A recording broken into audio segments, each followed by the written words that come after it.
In the early game, it's a lot easier to set things up. Are we doing it? He's doing it! Khan locks in the Riven, or theoretically. Maybe look to make a dive.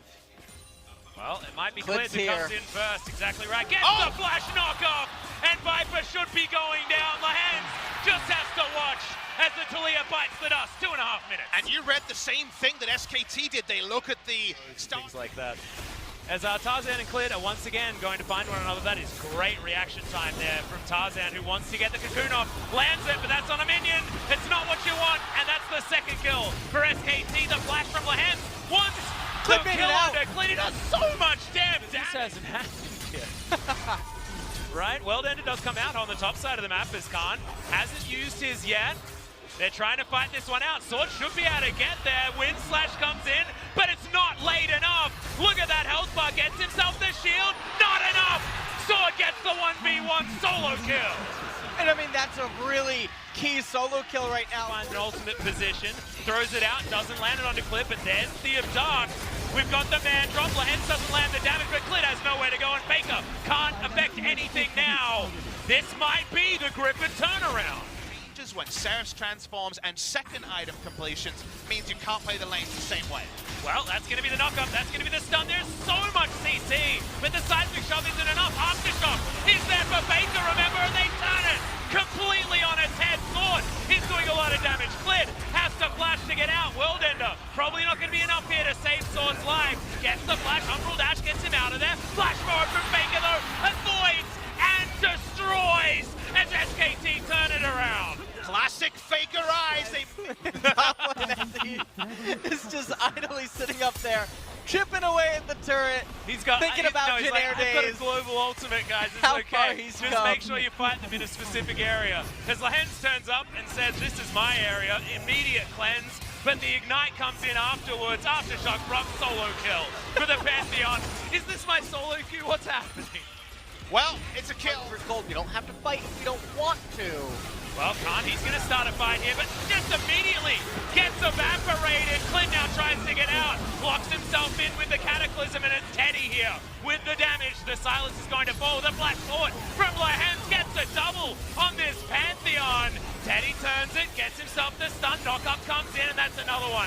Viper finally getting in amongst this fight. There's another one going in the mid lane, though, and Sword gets rid of Faker. Viper now trying to get out as Teddy is turning it now. It's his turn to carry. Gets another one. Sword, can he get the 1v1? And I think the answer is no. The SKT gold lane, it's massive for them.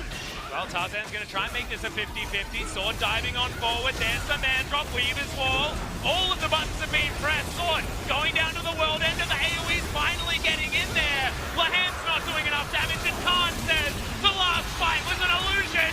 This is a double kill. Make it a triple as Chobi tries to get out and just finds the backhand of an Ezreal. And maybe 2018's an illusion because SKT is too durable, too tanky, and Griffin are too slow to the fight. As surprising as that is, Chobi's helping, not helping enough. Teddy wasn't there to start the fight, so Griffin says, well, comments they have in the post-game interview. Yeah, well, feels like it at the moment. 8,000 gold is the lead, but what is the lead that Griffin were able to overcome against Harmful Life earlier on in the season? I don't want to call it over until it's over, gentlemen. Well, it certainly feels like it. Well, Griffin is still going to try and find it here. Mandrop comes down. Repel is up. Lahens finds the flash, jumps onto Teddy, but Teddy's out of there. Can he create enough distance as Chobi has locked down Mana, but is it actually going to be enough? Well, Khan gets in, has himself the triple knockup, dives forward. It's going to be Teddy that grabs that first kill for SKT, and now Khan is just sweeping this one under the rug. It's all too much. Faker finally gets himself one of these in these team fights, and Viper has nowhere he can be on the map. It felt like I was looking at Ghosts of Christmas Past and what this game could have been. Yeah. They outnumbered, it was the perfect play, but there's just too much gold on SKT. That's called smacking him with your wallet, Papa Smithy. As True Shot Barrage, not going to work. The Viper's still for a long time. See your death and see your defeat in the LCK final for Spring 2019. Spring often does this to us, gentlemen. We often get the quick ones. in the early stages of the year, but this is one that I don't think anyone expected. SKT 3-0 over Griffin after their incredible first round robin.